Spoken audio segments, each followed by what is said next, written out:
Welcome to Luca is a Billionaire, where the only thing I invest in is your answers. In this video, I will show how to lift a Chevy Colorado. First, gather tools. Jack rated for your truck, jack stands, lug wrench, torque wrench, and safety gloves. Park on level ground, engage parking brake and chalk wheels.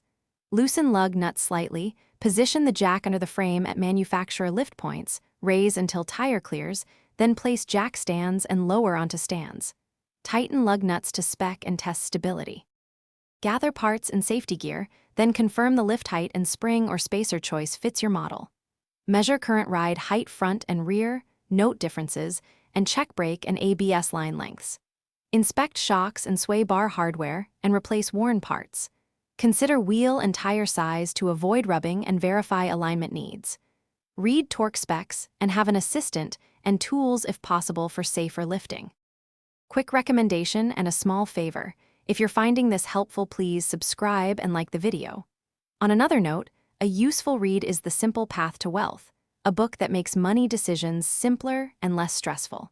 I find it funny how financial clarity pairs with wrenching on trucks.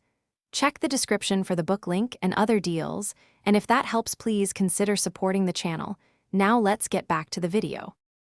Start by loosening lug nuts before jacking the wheel off the ground. Position the jack at the manufacturer lift point and raise the truck until the tire clears by a few inches. Install jack stands under solid frame points, slowly lower onto stands, and recheck stability. Repeat opposite side, then install new springs or spacers following torque specs. After both sides are done, torque wheels, lower truck, and perform a test drive. Thanks for watching and please subscribe. It's the best investment you'll ever make.